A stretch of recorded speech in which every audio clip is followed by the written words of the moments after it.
wallet with very extremely low gas fee when scan, when bridge, and the decentralized exchange when swap.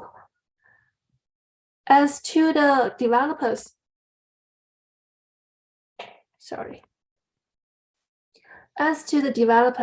we are really developer friendly.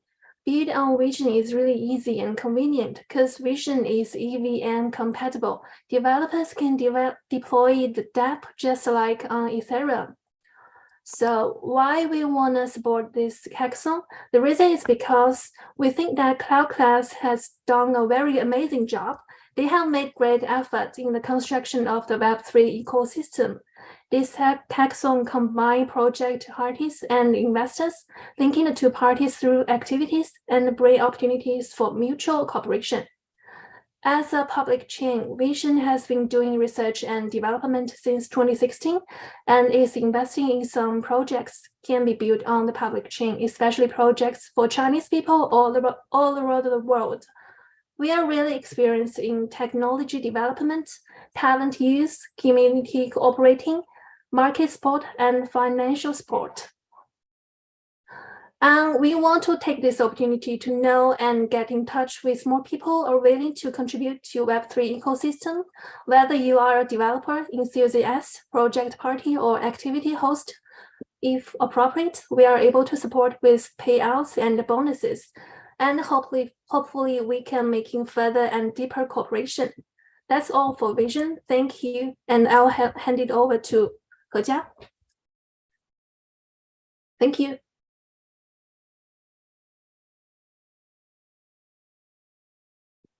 Yeah, hi.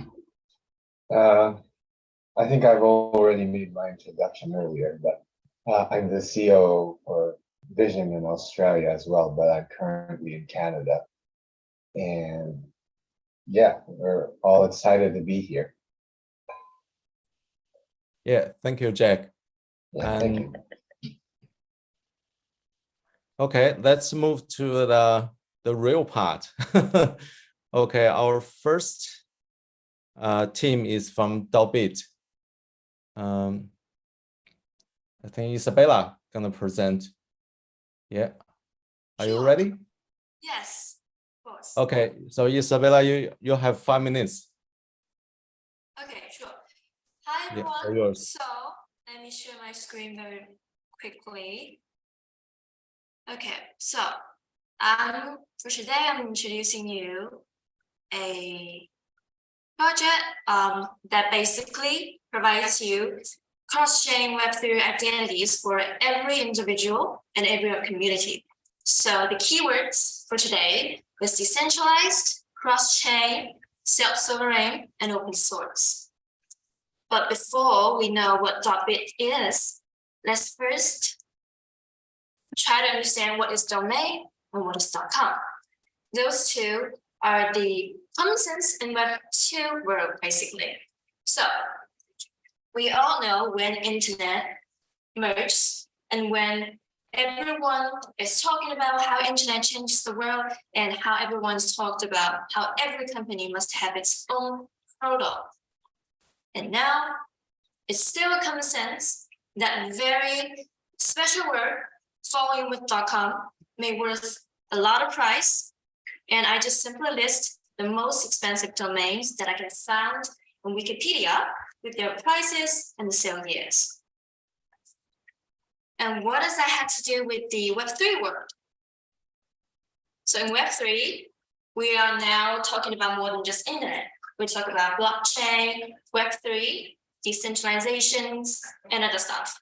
So now, because we are in the world of Web3, and we also need domain names in blockchain. So what happens when we combine those two concepts together? It comes to the answer of DID, decentralized identity. Some people call it blockchain domain name because they're in the format of like happy.bit, love.eth, or codemaster.bit, which is just like a traditional .com, but with the suffix replaced by .bit. So another question, what is the difference between .bit and traditional .com? let's first understand what .com is used for and how it actually comes from. So while we're using computers, whenever we want to log into a website, we need a specific IP addresses for that website. For example, here's an example of Apple. Its IP address is a list of numbers, a random numbers with dots. So that makes it very long and random and cannot be easily remembered if we just simply need to type in the IP address in order to log into the website. So that is where a .com resolution service is needed. So for users, they just simply need to type apple.com, and that directly leads to the Apple's official website. And same as, how are we going to interpret that in a Web3 world using the DID service / blockchain domain names such as .beat. In the world of Web3, instead of an IP address, we use a stream of hash or blockchain address. For example, my DID is 17195.beat, and it's parsed out as this, a public key. But instead of copying and paste my different public keys in different wallets every time I want to do any transactions with anyone, with .beat, I can now simply use my .beat domain to represent all my blockchain addresses. Hence, .beat domain, one of them, only one .beat domain can lead to all of your public chain, emails, Twitter, etc., profiles, and even more. Hence, that leads to the first function of .beat, which is the payment account in the blockchain area. So in the world of blockchain, a string of hash key is both an identity certificate and a payment address. You can use that public key to find me, and also you can use that public key to transfer money to me. Hence, if you have a .beat domain, others can directly transfer money to the .beat address, whether it's in Bitcoin, Ethereum, or other cryptocurrencies, from 1 block to 100 million, all can be received with no restrictions. And number two, because of the decentralization, the .beat account cannot be frozen or restricted from receiving money. And a very good example is the virtual currency donations initiated by the Ukrainian government during the Russian-Ukrainian war. And next, because of this anti-regulation, that makes .beat an invincible fundraising tool. We can have a look at this example. You can see that the Twitter post from the Ukrainian government that they open up a virtual currency to absorb aid from all over the world during the war. And that is more than just an action that has a very significant deep meaning, because it not only has it is the first large-scale public donation in the crypto industry, but also is on a national scale. We can think about the past where transactional finance has a series of obstacles, exchange rates, transfer restrictions, account opening thresholds, and so on. But who would have imagined that now any individual can now use the blockchain to donate to a country in war without any restrictions? And that, if we look back decades later, we found that it was an important historical note, the beginning of financial liberalization. And it also has other functions. And now the second function is .beat can be the only universal identity for Web3 world. So you can have a look at all your Web2 apps, websites. Look familiar, this picture? I have read, understood all the terms and conditions for the platform to collect my sensitive information and all. That means your account, you do not have full control over your account. The platform has control over your account. It can delete. You have 1 minute left. Okay, cool. You have it can delete your account, you can tamper with your data. So basically you don't own any data. And secondly, you have various accounts in different apps. So it's hard to locate and hard to identify the real you. However, in the world of Web3, we log into a platform in totally different ways. We use public keys, we use contact addresses, and we don't have to sign up accounts or check any agreed checkbox. So what does that mean? That means the only person who can set a .b alias for the data is the person who owns the data. And it can be used as the only common identity for Web3. And then the third function is regarding to the DWeb resources and the IPFS domain name. We can see from these two pictures that we always encounter this kind of issues in Web2 world. We can't find the web page, the information is blocked, etc. But with the next generation of internet based on IPFS distributed storage, we can now store data using this way and by hash, which .bit are able to parse. And therefore, when the IPFS portal replaces the HTTP protocol in the future, the new generation domain name system such as .bit will replace .com and become a very new network domain system. And that leads to the summary. First, .bit is for every individual. It does not only limit it to any companies. It's like everyone needs a social media account. Every individual can have the chance to get .bit to represent themselves. And secondly, .bits provide a decentralized identity, which will not be attributed, will not be banned, and the ownership belongs to yourself. And thirdly, it is a combination of a payment account, a social IP, and an IPFS domain name. It's like to a company, it would be equivalent to the official website address, payment account, plus a social IP. And then lastly, because it's related to domains, so it has the natural elements of scarcity. And because there are not always that many meaningful combinations of numbers or names, therefore .bit domain names have a natural and scarce public resource. You can use that to represent yourself. You can also invest that because it has values. And that's all for my part. Thank you so much. Yeah, thank you, Isabella. Any questions from our judge panel? I have one if it's possible. Yeah, sure. So I know that I actually am quite familiar with your project since it was DAS. And I was wondering what your how you interact with the Nervos network. How you interacted with what? With the Nervos network. The blockchain. Okay, so let's quickly go back. So basically, first of all, by using .bit, you can represent all your public chain addresses. So it's like all of your wallets, all of your public key, it can all be represented by only one .bit name. You can have your name, .bit, and if anyone wants to make transactions to you or locate where you are, the interfaces showing on your phone or a computer will only show the .bit name so that you know that is me.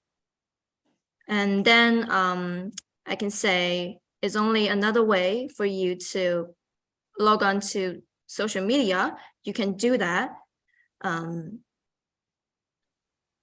Yeah, because not only when you see a .bit domain, it can locate to a specific public key that you have, but also when the system locate any kind of public key, if that's yours, that will show your .bit name, if that makes sense. Wonderful, thank you. Thank you, Stephanie. Any other questions from other judges?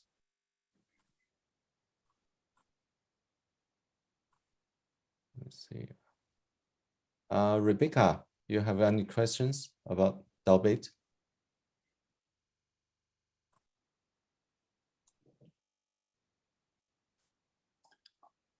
Well, I kind of have one question. what's the current adoption rate with your current the project? Is that commercially viable or is still in the progress? I'm sorry, can you repeat that question? I mean, this is a very nice idea. So how does the community respond to the initiative? What's the adoption rate right now?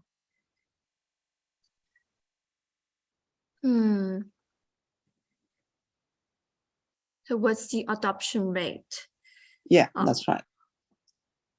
Well, similar question to the first one, you know, how do you interact with the blockchain community? Okay, so basically before .beat, we actually have .eth already. So that basically have a very similar functions compared to .beat.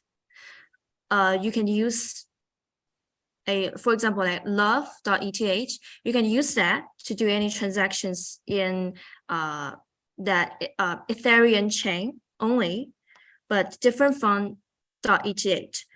.beat can analyze all public chain with no restriction of any public chain.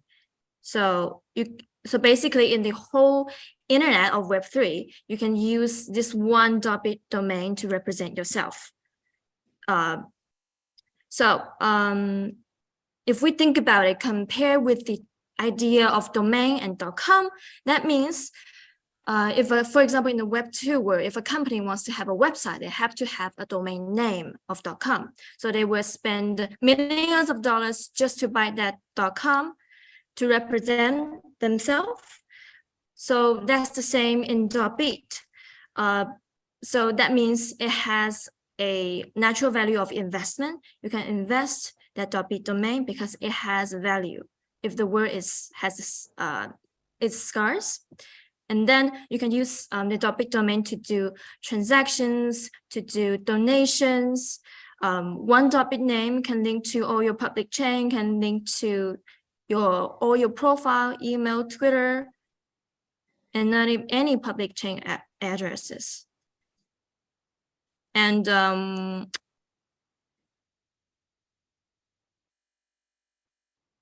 yeah, and the money we use are you can always use CKB, but we accept all monies on all public chains.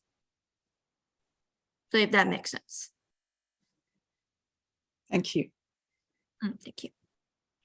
I've got a question. So, sorry, so I was just trying to fix the headset. So Isabella, who are your competitors at the moment?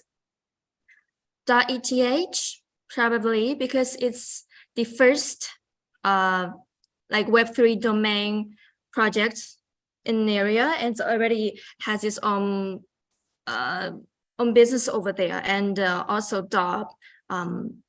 BNB. But we have confidence because those two can only work on their own public chain. So you can only, for example, if you have .eth, you can only use that .eth domain if you want to do transactions on Ethereum public chain. But for .beat, it doesn't limit to any public chain, it's for the whole platform. Yeah. Okay, thank you. Thank you. All right, thank you. I put .beat Twitter channel into the chat room. Yeah, if you are interested, you can follow .beat Twitter. I can see .beat has more than 100,000 followers in this community. Thank you, Isabella. And any other questions? If no more questions, we will move to the next team. Next team will be Attic. Is Jason there? Hi, yes. Hi, Jason. How are you doing? I'm good. How are you? Nice to meet you. Again here. Yeah, you're ready to present? Yeah, let me share my screen. All right. Thank you. Can you hear? Can you see my screen? Yeah. Yeah, I'm Jason, the co-founder of Attic, and Attic is a social media, a Web3 social media that aims to connect the communities in Web3. And we have a very sorry. Yeah, you also have 5 minutes. Okay. Okay. Yeah, thank you. And we have a very strong AI capability. It's nice that our presentation follows .bit, because as .bit mentioned, that part of their functionality is to be a decentralized identity and a universal identity. And as a social media app, we make that decentralized identity useful for you. We started building our product since the 1st of July. And in the last 4 months, it's been building and building. But we launched our first version about 2 weeks ago. And within the 2 weeks, we've collaborated with 5 NFT communities who brought us more than 600 users now. And we will be announcing more collaborations and Twitter Space events as well. Nothing makes us happier than seeing the good feedback from our users. So within the last 2 weeks, we've collected some of the feedback here. The feedback has been very positive. The customers, they like our product. And this is our favorite because we use an NFT pass to get access at the moment. And someone is saying the NFT pass is going to be a 10 ETH floor. Why we're building a social media at this time is because, as we can see here, the innovation of social media evolves as the medium of the media evolves. So in the ancient time, it was books such as Attic Nights, which where our name came from. And then we have magazines and newspapers. When we had the postal system, as the internet started to develop, we got desktop-based social media like Facebook and MySpace. And mobile internet brought us Instagram, TikTok. But with blockchain and NFTs and decentralized identities, there will be requirement for a new type of social media, a Web3 social media such as Attic. And the opportunity we see here at the moment with NFTs is just NFT projects specifically, and most of them are just PFP projects. But for the future, we see our vision is for all brands, sports clubs, universities, student societies, and all kinds of individuals and influencers and businesses to issue NFT as a membership system to organize their communities and engage with their customers. Within the Web3 social competitive landscape, there are players who are focused on decentralization. And there are also those who focused on building tools for communities. We kind of sit at the crossroad of both, where we are sufficiently decentralized, but we are also very capable in terms of our utilities for NFT communities so that they have a bigger reason to use us, not just for the decentralization, because for the user, that's rarely felt. But we give users an incentive to use us based on the strong functionalities that we have. And here are the problems we attacked. Launching a Web3 community on Attic is very simple, low cost. And there are a number of problems that you have to solve before you are able to launch a Web3 community at the moment, whereas on Attic, it will be very smooth. In terms of our solution, I'll just do a demo of our product. I think that's the best way to show. So yeah, here's the landing page as you start first logging into Attic. Like I said, at the moment, we're using an NFT to get early user access. There are 5,555 NFTs in total. We've got more than 1,000 minted. Among that, 500 are reserved by us. For example, users who registered for today's event will be getting an airdrop from us. That's coming out of the 500 that we reserved. But for the other 539, that was all minted by our users. As a social media, and in terms of functionality, we aim to help Web3 communities to launch, grow, and monetize. I'll demo it in terms of user journeys. So for example, I'm an individual. When I first log into a Web3 social media, I will be looking at my own personal profile. Here's my profile. Even for a new user, most of the information will be there already for you because we get data from the blockchain. So your OpenSea profile, your ENS, even your Twitter, your relationships here will be based on the decentralized social graph, which we use called CyberConnect, so that all of your relationships stay with the user rather than the platform or the app.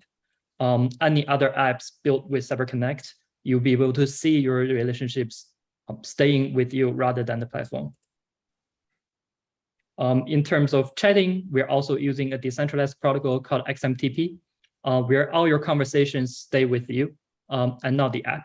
So any other app built with XMTP, you'll be able to see the same conversations continuing. We support ENS natively. We will be able to support .bit as well, or any other kind of such DID system. We also support NFT as profile pictures, like on Twitter. On Twitter, it's an example of how people are starting to utilize decentralized identities as part of their day-to-day identity. Like within the crypto space, you see a lot of people using .eth as their username on Twitter. And a lot of people are using NFTs, which you have to pay $12 to be able to do that with Twitter Blue. However, that's free on Attic. With every user profile, every user on the Ethereum blockchain, we automatically get your digital assets. So you can look at all your digital assets, all your on-chain achievements, like POAPs and Galaxy Oats, as well as the tokens you hold. And this is available for every user and not just yourself. We also show your wallet activities, and currently we are the most intuitive place to look at your wallet activities. It's much easier than reading it from, say, Etherscan. We have a peer-to-peer trading functionality as well.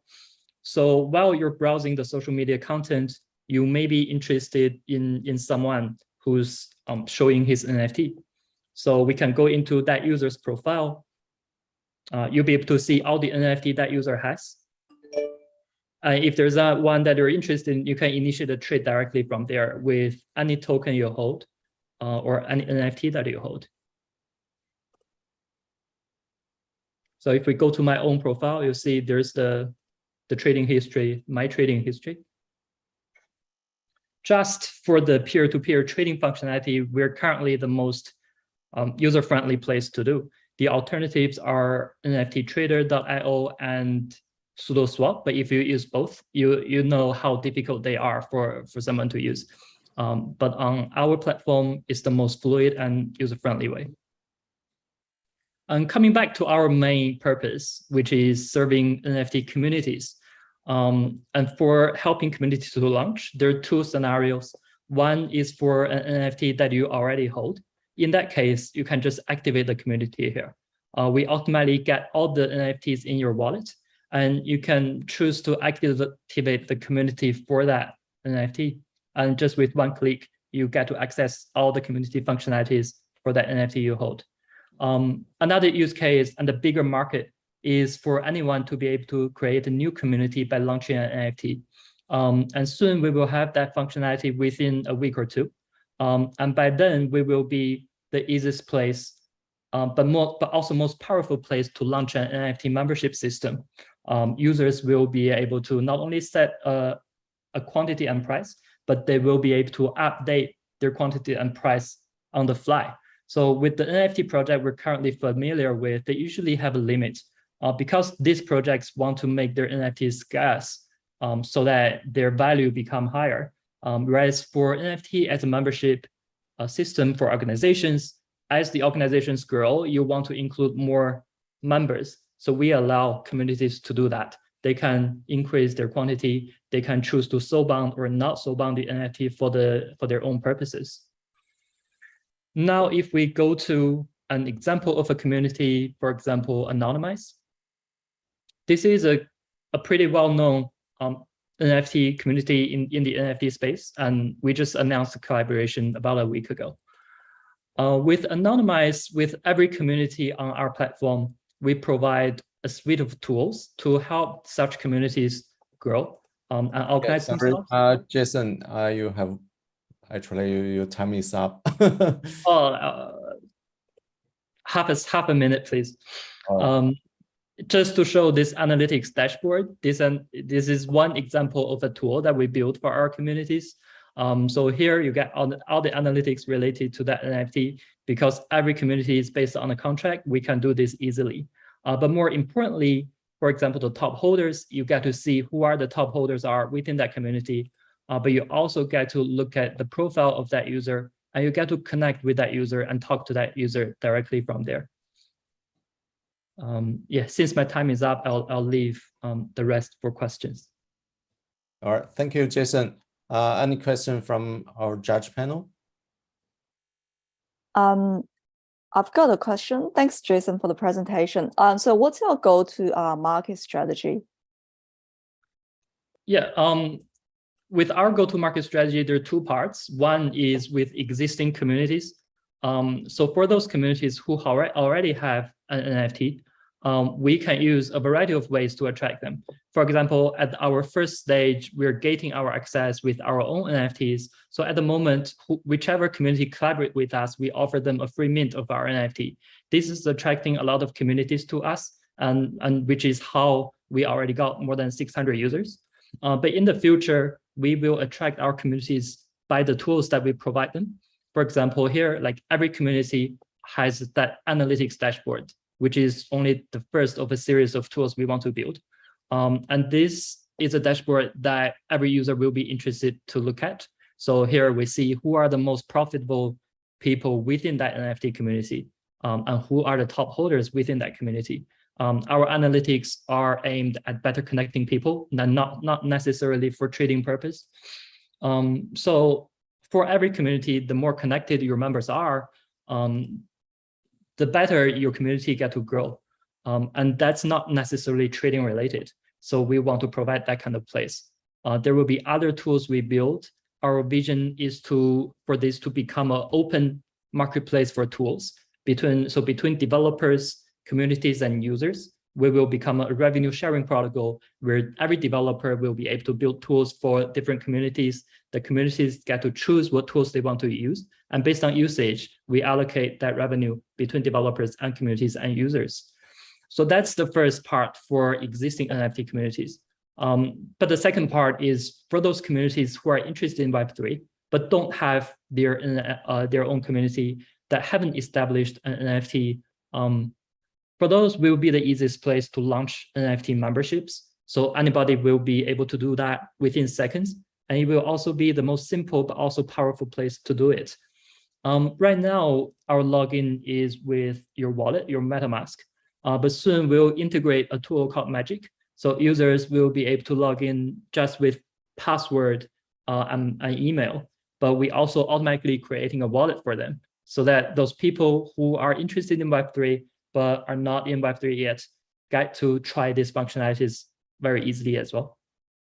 And for those communities, we'll take more of a B2B sales approach. So we'll find out where those communities are. They're likely to be in like blockchain societies in universities, or every city tend to have a few blockchain themed societies. They would be interested in using NFT as their membership system. And if they want to do so, will be the best place for them to do that. That's great. Thank you. Thanks. Thank you, Rebecca. Yeah, any more questions from judges or audience? If you have any question you want to ask Jason. I've got a question. And if I'm seeing this correctly, you're currently only integrating Ethereum network. And Yes. do you have any plans on supporting other layer 1 projects? Yeah, our architecture makes it very easy for us to integrate other EVM chains. So we're gonna start with probably the BNB chain next, and then Polygon following BNB. And that's mostly because we target NFT communities, and the best ones are on Ethereum mainnet, which is why we first launched on Ethereum mainnet. But they're also very active on BNB and Polygon. So we will be integrating BNB and Polygon as well. That's one of the biggest advantage for us, because for our competitors such as Lancer, which is built on top of Lens protocol, they are stuck with the Polygon chain because their architecture is everything is on chain, everything is an NFT. that's kind of a limitation that I see. Where like from a decentralization perspective, that's a slightly better model. But from a usability standpoint and from functionality wise, we take a more pragmatic approach where we provide functionalities first and then decentralize from there. Thank you. And yeah, we're also launching our own NFTs, and I don't know, maybe someday we can integrate vision there. Yeah, definitely. Yeah, fantastic. Thanks, Jack. Yeah, any more questions?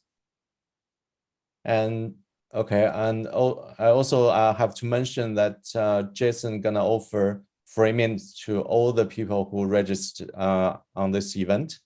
So if you haven't, yeah, it will be an airdrop. So not you won't even need to cost any gas fee. We'll cover that. No gas fee, right? If you provided your wallet address when you signed up, we'll airdrop you our access pass.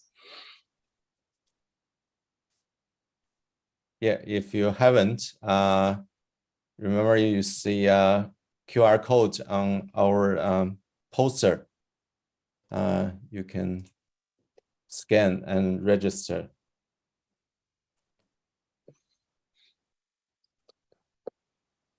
Okay, any more questions?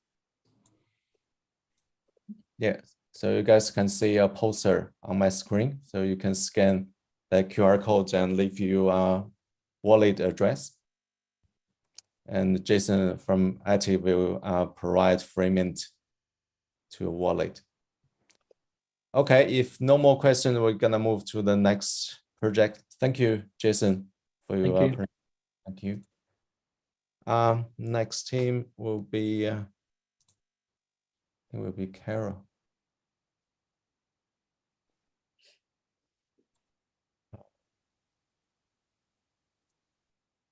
Hello, everyone. Can you see Are my you there? screen? Yeah.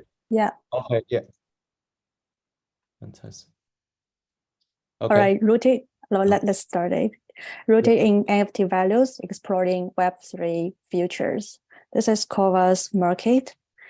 We're a Web3 based innovative NFT marketplace. We strive to buy, sell, and discover exclusive digital works through both traditional and experimental ways. So not only provides digital global liquidity for high quality NFT artworks, promotes circulation and maximize capital utility, but also brings users NFT assets with investment value and a full range of safe and reliable derivatives. As we all know, NFT had a crazy year in 2021. In 2021, the market has grown exponentially from 13.7 million to 2.5 billion in sales. In 2022, the market has surged to 16.6 billion in sales, which was more than 6 times than that of last year. So what is the true value about NFT? People will always find the NFTs they bought before drop to no value at all. So we're here to solve this problem.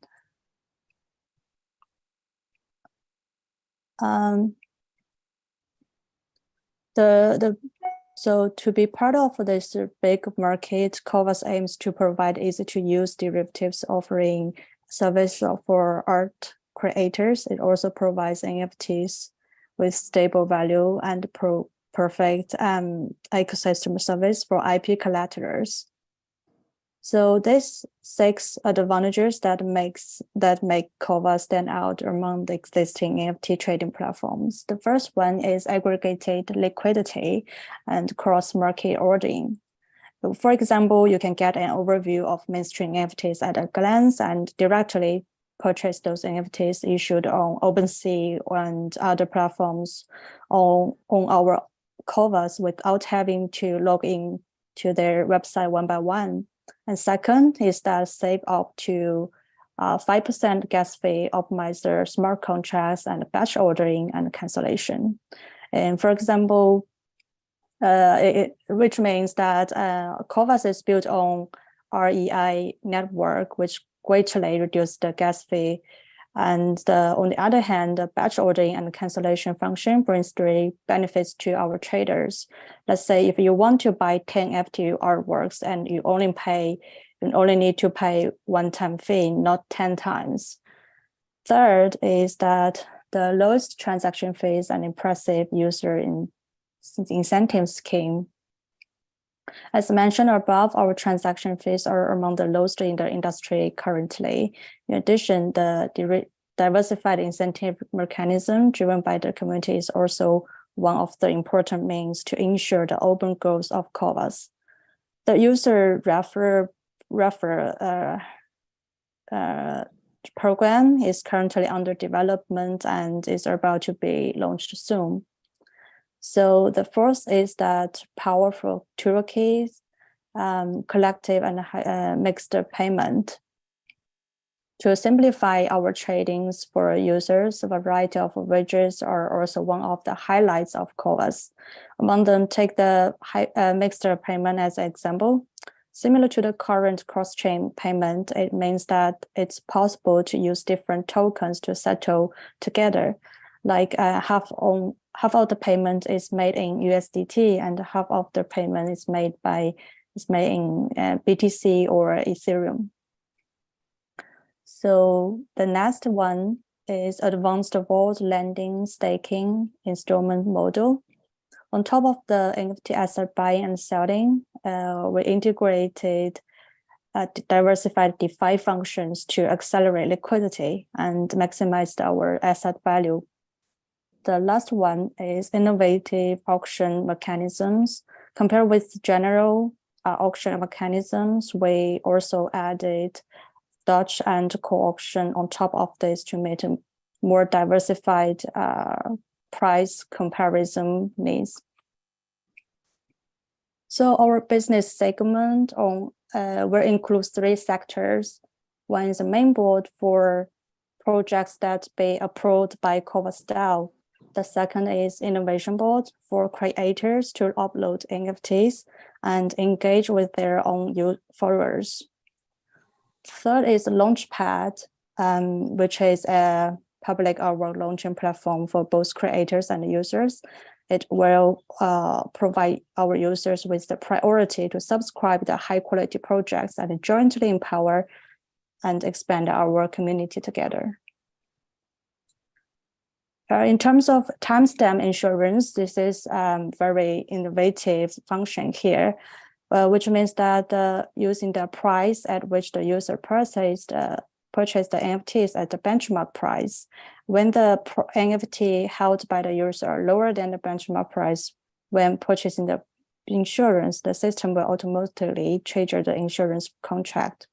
So all this will be written in the smart contract. By launching this feature, the interest of our users can be guaranteed to the greatest extent. So we also use our DAO governance to motivate our community members. The upcoming Kovas DAO will be the first step towards decentralization, allowing global creators and fans to establish a more stable value connection on Kovas art and redefine our world in the form of DAO. There will be 3 rounds of voting and approval before any approvals being deployed on our chain. So after community members put forward a proposal, a public vote will be held within 7 days. Proposal with insufficient votes will be automatically cancelled. And after the voting is passed, the platform volunteers will review the conduct and conduct a final vote. And after reaching a certain number of affirmative votes, the proposal can be implemented. Contributors will receive a portion of the transaction fee on platform or on Kovas platform as a reward. according to their contribution. This is our roadmap. We are currently on the move on to the second stage, which is multi-chain, and the aggregator functions are under developing. So this we're also we has established strategic partnerships with more than 15 communities, and also some communities under REI network ecosystem. So right now we want to raise $50 million in this round and release 10% of our shares. It will be used for team building, technology research and development, and market expansion as well. So this is all about our COVAS platform. Thank you very much. Yeah, thank you. Any questions from judge panel?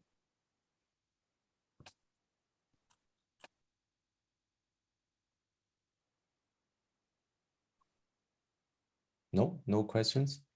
Or question from audience?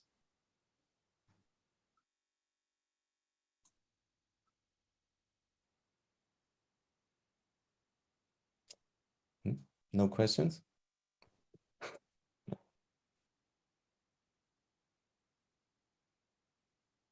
Yeah, I might ask a question.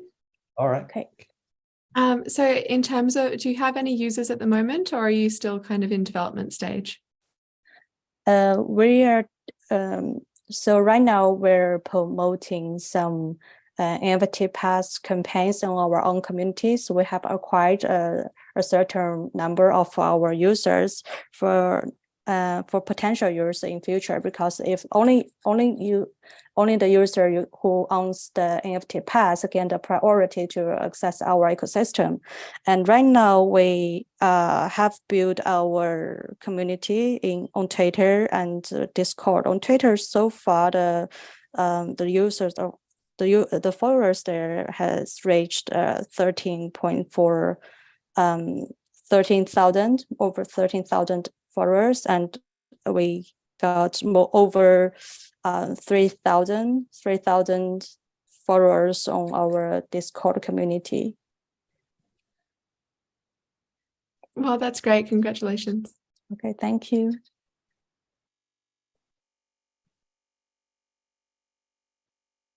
Okay, I also put their Twitter ID into the chat room if you want to follow. Thank you. Yeah, any other questions? Andy, you have any questions to ask? Hey, Haja. Yes. Yeah, I think it's very interesting,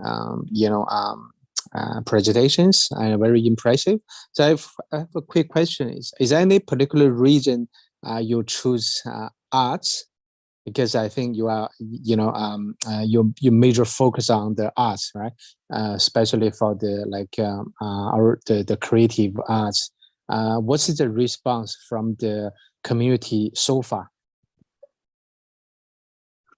So our community, we are trying to build our position, our platform as a community-driven community, because all those arts, all those artworks are created by our artists, and the users are also had a very deep connection or deep engagement with those artists as well. So community means everything for us. And second, we choose art as our underlying asset, because that we still see a long potential in NFT growth in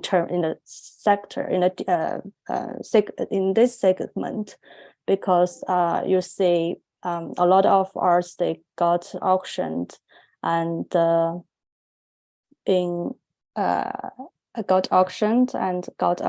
they had a really impressive price in the market.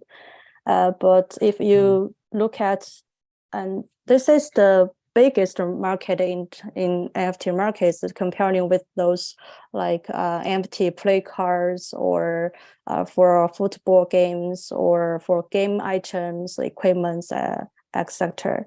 So we still think using arts as our main underlying asset combined with active engagement in community building is our main strategy in the marketing side. Yep. Okay. Very impressive. Thanks. Thank you. Yeah, thanks, Andy. Any other questions?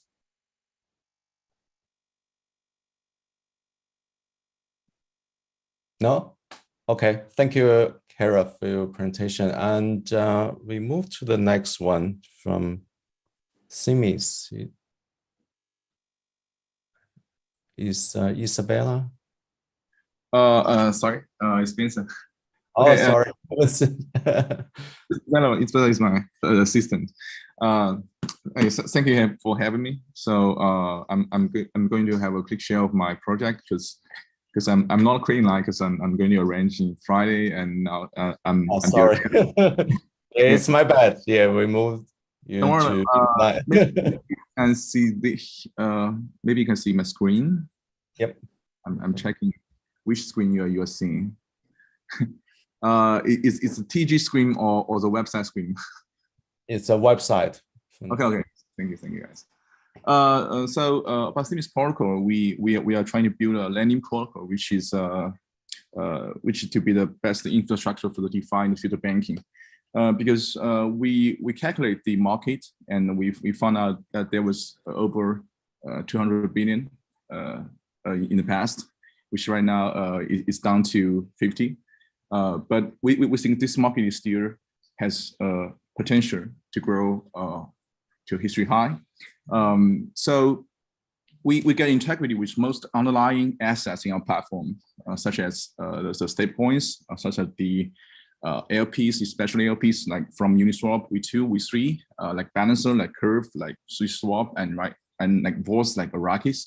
And we have already integrity with them. So in the future, the most year-bearing assets is compatible in our platform. So they can come here to chlorize their assets and get a loan, which we also have an M0 market to allow the deposit supplier who's supplying the stable coins or different digital assets could lend another assets from the bond markets. So we compatible with the bearing token. We compatible with interest bearing token. What are we going to do in next? It's going to launch, and why we say that we're going to provide the best infrastructure in the future is because we almost deploying in most of the layer 2 chains like Polygon, like Optimism, like Arbitron. So just like Avi and Compound did, that we are not only on lending market, we are multi-chain. And so with this architecture, we also integrity with we also have set the cross-chain infrastructure with Conlex, which we have announced the things with them last week, and we are building a bridge together where we are allowing the lending pool to be bridged in different chains. So as long as we have liquidity deployed on different chains, and we have set up the different liquidity pools on different chains, and with those yield-bearing assets on different chains, then this is a big nuclear in DeFi, I think, in the future. So you can see all the market was compatible, was integrity with not only the technical part, like DeFi assets from Uniswap, from the AMMs, from the CDP, or from anywhere else, or some yield-bearing token like liquid stake, like from Lido. Those tokens has years, and if they collateral on the platforms, and they can still earn the years, and they can lend money. So we have found out like what UST and what Anchor did in the past is that if you're a builder and you come to our platforms and you allow your assets to if your clients deposit your assets into your side, and you correlate it here to raise a fund, and using those years to adding those value into into a stablecoin. We can be an aggregator for stablecoin tools. And if we have the cross-chain lending pool, as well, we have deployed in multi-chain, and those multi-chain liquidity can be bridged into different chains. If that is going to happen, that means there was arbitrage chance for any routers and the market makers from different chains and to balancing, and we base the pool balance and the liquidity. So the liquidity would be better, and the market maker can make money through different lending pools, and the different chains can provide and stake their liquid assets to get a new loan, and those loans can be delegated to users who are using this platform. So in the future, I believe we are providing some much easy use products for the user. They can through different tools to using their financial tools to learn, to earn, to pay, to borrow assets, or to multiply their years in the future. So I'm going to show you a few of our dashboard of our products. This is our website, and we are launching last week. So we right now we are going to get an internal test for our investors. So this is deployed on Polygon already, and with the real assets, you can try to supply your token and borrow token. You can use email, just like RV did. Which difference is that we have host a M1 market, which allows different year-bearing assets like the Balancer ARP tokens in Gorge, like the Iraqi finance floats, like the Uniswap 3 NFTs, and those is compatible, and it's very powerful because we can compatible with all kinds of ERC standard, and we are in auditing. So maybe we can meet the market soon.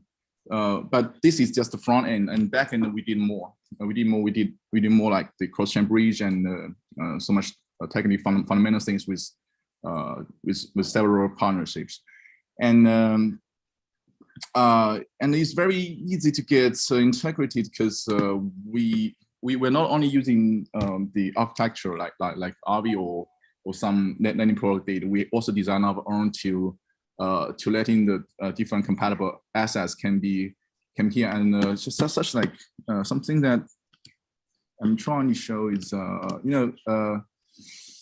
okay. I think that's pretty much, because since I still need to summarize the easier part and the understandable part for you guys. So I think this is all about us. Thank you, guys. Thank you, Vincent. Mm-hmm. Yeah, and Vincent's project is supposed to be on Friday night, and in Manhattan, right? I knew that I shouldn't too much because without logic, without a pitch deck, I'm shooting just to come see what I'm thoughts. So we have. I'm trying to do a better explanation, but if you guys have a question, maybe I can help you out. All right, thanks, Vincent. So, any questions from our judge? Vincent, just a question, may not be directly related to your program.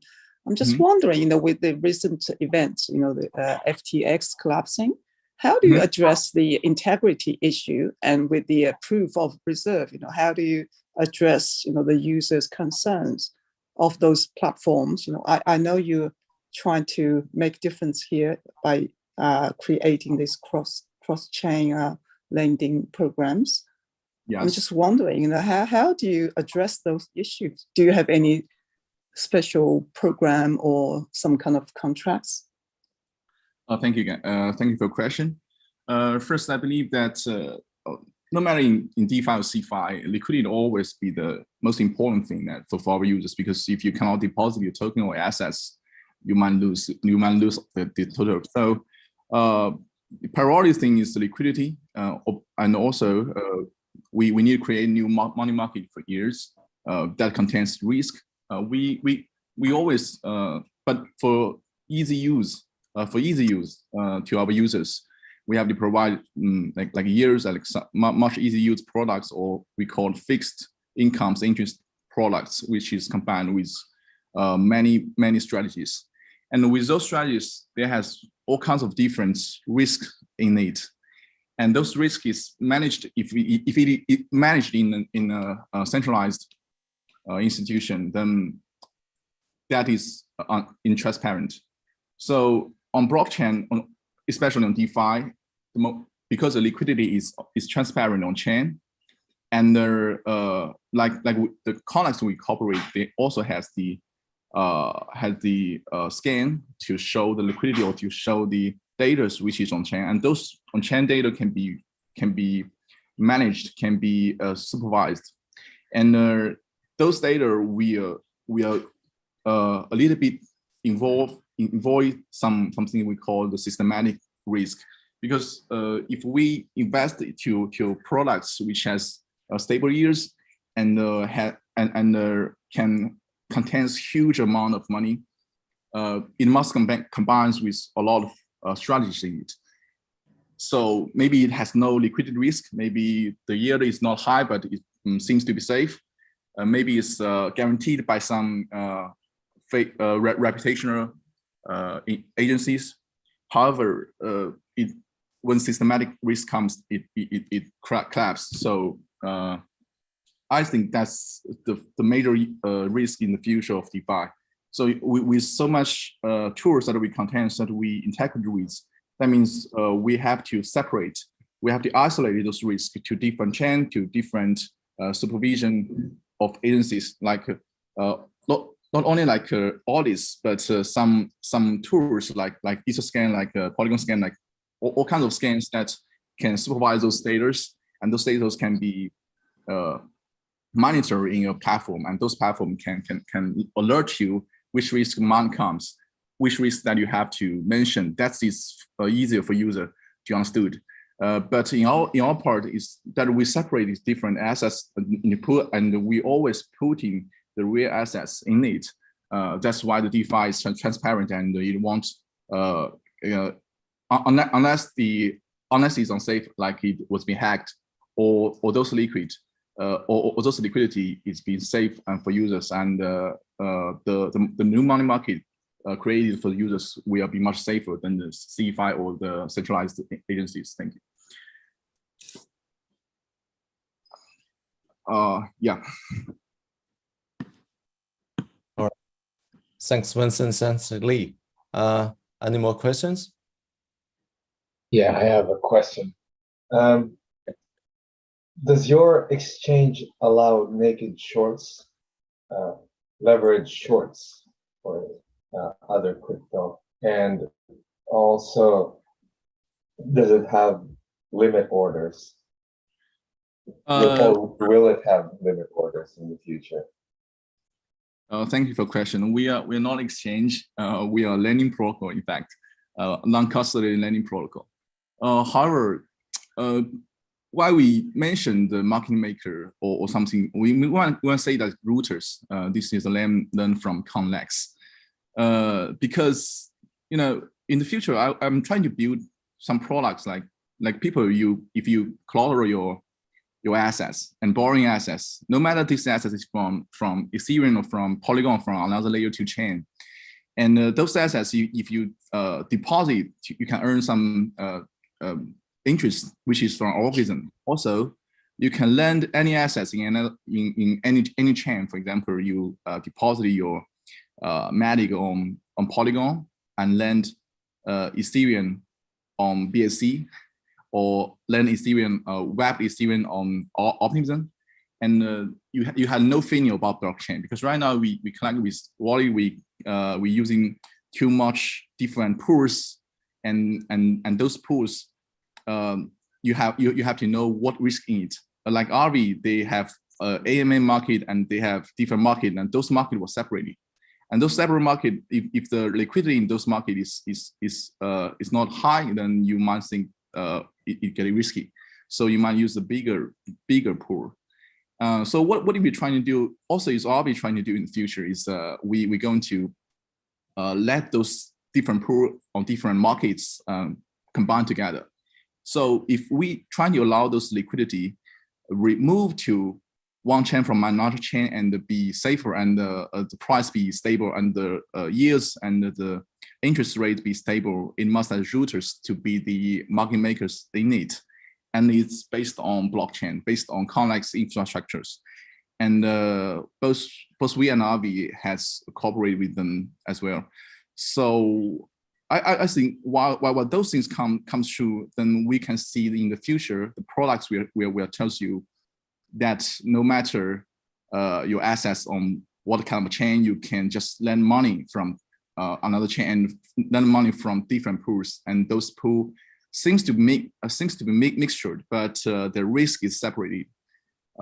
That's what we are trying to do. So this is stage 2, and I think while in stage 3, even those collaterals, if you don't borrowing any crypto assets, some stable assets or Bitcoin assets might or in some layer 2 assets might have cooperation with like credit cards. For example, if you have collateral like Bitcoins or WebEase, and if we have integrated with DYDX with 4chain, and if they have provided some payment like MasterCard, then you can register your MasterCard, and you can use your collateral to using like a credit card, and you can consume first and you repay while the credit comes.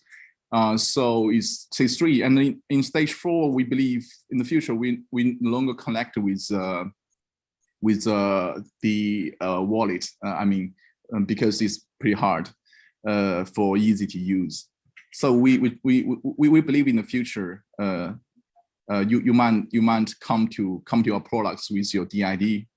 So talk about DID. We think the lending protocol has no solved this problem. Is we are still over collateralized lending protocol. For example, you collateralize 1 million, you lend 500,000.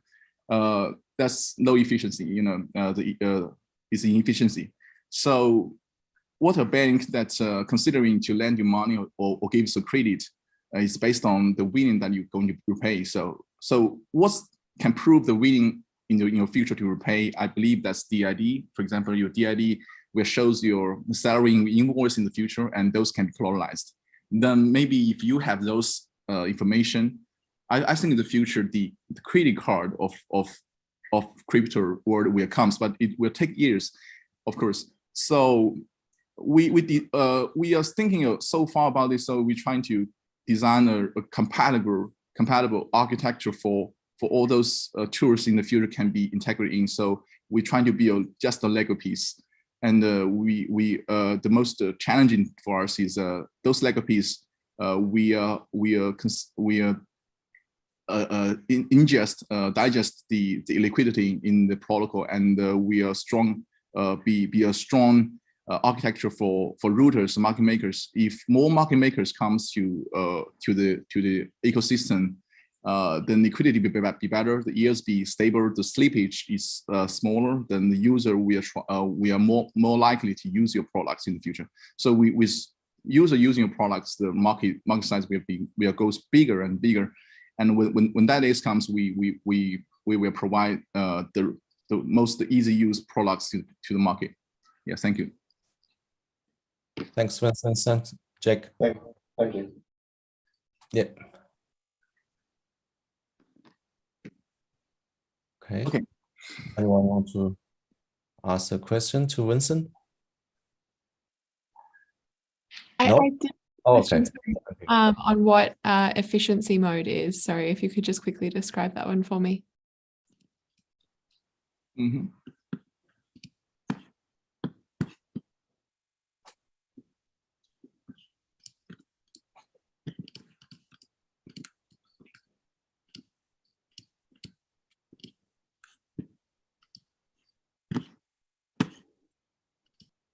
Yeah, Vincent. Did I miss some questions? Sorry. Oh, sorry. Can you ask again, Stephanie? Yes, if you could quickly describe efficiency mode and how you managed to get the 30x. The efficiency mode is for stablecoin, just like we consider that if you are stablecoin, then your price might be stable, right? So if you try to borrow another stable coins, since the category was the same, so if you for example, you ETH to borrow stake ETH from Lido, those emergency folder, so those efficiency mode.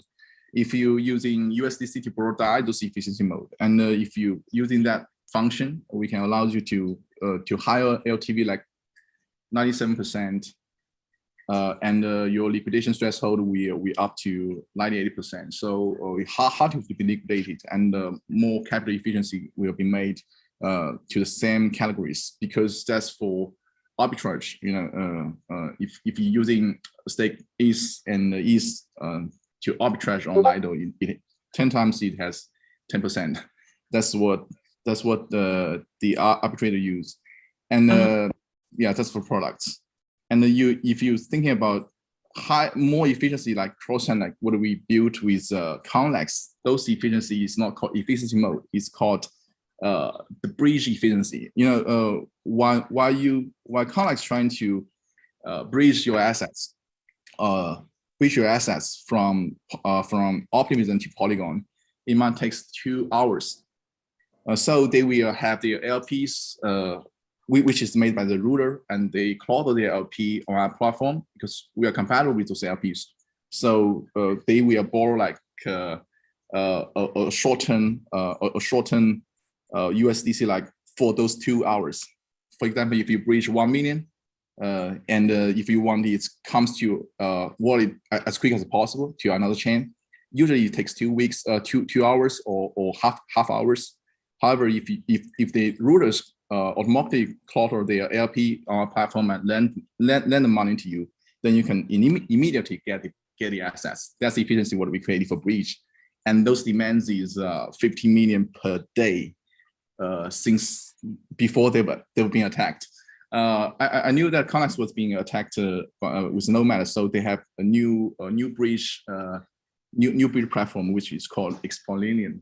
I don't know how to pronounce it, but we're trying to rebuild this market, and without us, they cannot online too. So we are banding strongly together and build this efficiency model to bridge in the future.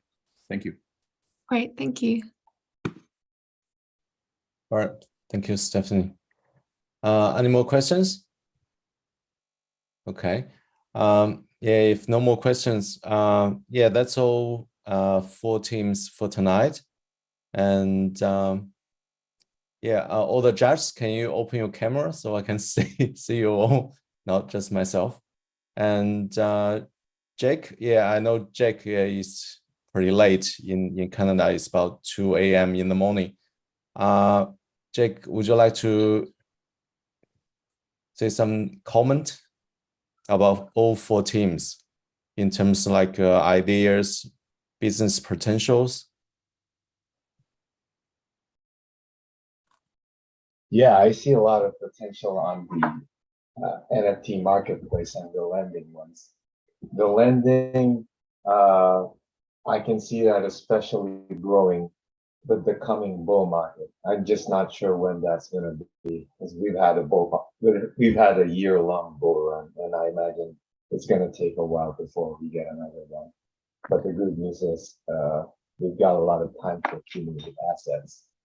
And yeah, I think the current issue right now that we have with all these decentralized apps is on how we can compete with centralized servers.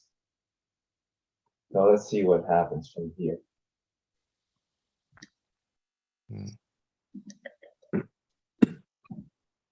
Okay, yeah, thanks, Jake. Stephanie, yeah, you see a lot of Web7 projects. How you feel about 4 teams tonight? I think it's great that we've seen a great mix of projects. I think, you know, often in Web3, we see a lot of similar projects. So it's nice to see everyone kind of next to each other. And I think that you can learn a lot from each other, from seeing each other pitch as well. I think that something that will be really important moving into the next bull cycle, particularly, is kind of resilience and looking at potentially what we think will grow over, you know, a 10-year period, instead of looking at looking back into the future at previous bull markets and seeing what has done well there. So I think, you know, not particularly to our pitches today, but something I always mention is as long as we're looking towards the future and looking towards what we think is going to onboard new users and be resilient, then you'll probably have a good start. Thank you. Rebecca, what you feel tonight? Can you open your microphone? You're on mute. Can you hear me now? Yep. Yeah, cool. So great pitches from the 4 teams today. They're really great projects and great ideas, and looking forward to see more tractions and progress in the near future. Yep. Thank you. And Andy? Yeah. Hey, Heja. I think you know, according to my past half to 1 year experience, I can definitely see the Web3 NFTs getting a very hot topic.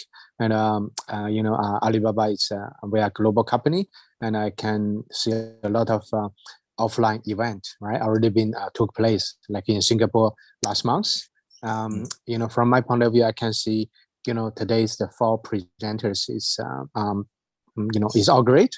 Putting that way, they have their own different focus, and I definitely looking forward to see their growth in near future. And also I will be, you know, more exciting if we can meet up each other offline as well. Yeah, thank you. Thanks. Lee, are you still online? Yes, I'm still here. Sorry, I can't see It is you. yeah, it's okay.